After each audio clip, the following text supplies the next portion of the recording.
আল্লাহ বলে, কিরে ফেরেশতারা, ঘটনা কি? এত খাবার কেন? আল্লাহ রোজা রাখছে। কি চায়? আল্লাহ ক্ষমা চায়। তো খায় না যে তৃষ্ণার, তো আল্লাহ আপনার ভয়।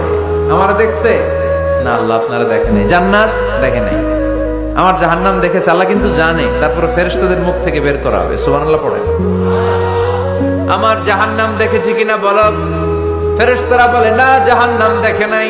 আমার জান্নাত দেখেছে কিনা বলো। জান্নাতও দেখে নাই, কিছুই দেখে নাই, আপনারেও দেখে নাই। আল্লাহ এবার খুশি হয়ে যাবে। আমার খুশির জন্য, আমার ভয়ে তৃষ্ণার্ত ক্ষুধার্ত সামনে খাবার হাত বাড়ালেই খেতে পারে, গ্লাসটা তুললেই পান করতে পারে, আমার ভয়ে খায় না। আমার ক্ষমা চায়, আমার কাছে ক্ষমা প্রার্থনা করে। এখন আমার বান্দা যা দোয়া করবে, বান্দার সব দোয়া আমি কবুল করে নেব। আল্লাহর ভালোবাসা সফট কর্নার খুব গ্রো করে, ঝোপ বোঝে খুব মারতে হবে, ঠিক কিনা? সময় মতো কাজ করতে হবে। সময়ের 1 ফোঁট, অসময়ের 10 ফোঁট। সময় মতো 1 ফোঁটা দিলে যেই লাভ, অসময়ে 10 ফোঁটা দিলেও ওই লাভ হবে না। সময় মতো কাজ করতে হবে। ইফতারের আগ মুহূর্তে দোয়া করবেন।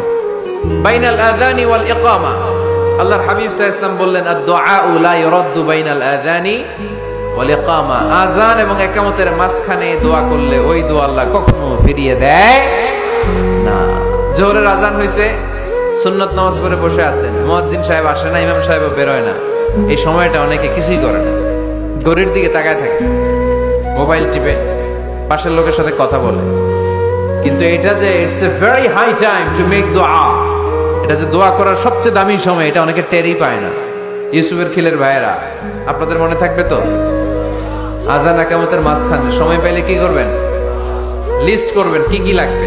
আল্লাহ আমার টাকা লাগবে, আল্লাহ আমার পয়সা লাগবে, আল্লাহ আমার স্বাস্থ্য খারাপ সুস্থতা লাগবে, আল্লাহ আমার ছেলে নাই ছেলে লাগবে, আল্লাহ আমার মেয়ে নাই মেয়ে লাগবে, আল্লাহ আগামী ইলেকশনে আমি দাঁড়াইতে চাই, আমার তুমি চেয়ারম্যান বানাই দিও। এগুলো লিখবেন। পারবেন? কথা কয় না। পারবেন? পারবেন? সুপার শপে গেলে কি কমেন্ট পড়ছে নাকি আপনাদের দোয়া? হ্যাঁ, ও চেয়ারম্যান সাহেব আপনি? মাশাআল্লাহ মাশাআল্লাহ।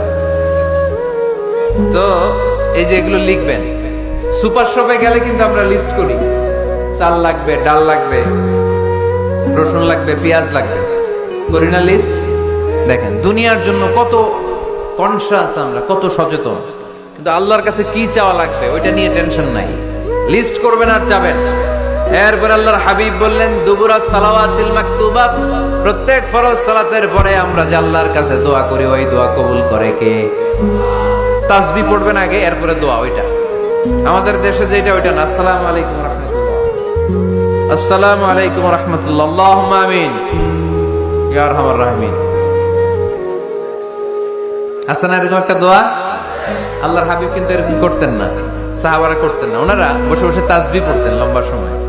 তাসবিহ পড়ে এরপরে দোয়া করেন, কবুল হবে। আয়াতুল কুরসি পড়বেন, কবুল করে নিবে কে? মান ক্বারা আয়াতুল কুরসি দুবুরা কুল্লি সালাওয়াতিন মাকতুবা লাম ইয়ামনাহু মিন দুখুলিল জান্নাতি ইল্লাল মাউত। প্রত্যেক ফরজ সালাতের পরে যে একবার করে আয়াতুল কুরসি পড়ে, তার জান্নাতে ঢোকার ক্ষেত্রে আর কোনো বাধা নেই। একটা জিনিস ছাড়া, মরণ। মরে না তাই জান্নাতে যায় না, মরলেই জান্নাতি। আরো জোরে পড়েন সুবহানাল্লাহ।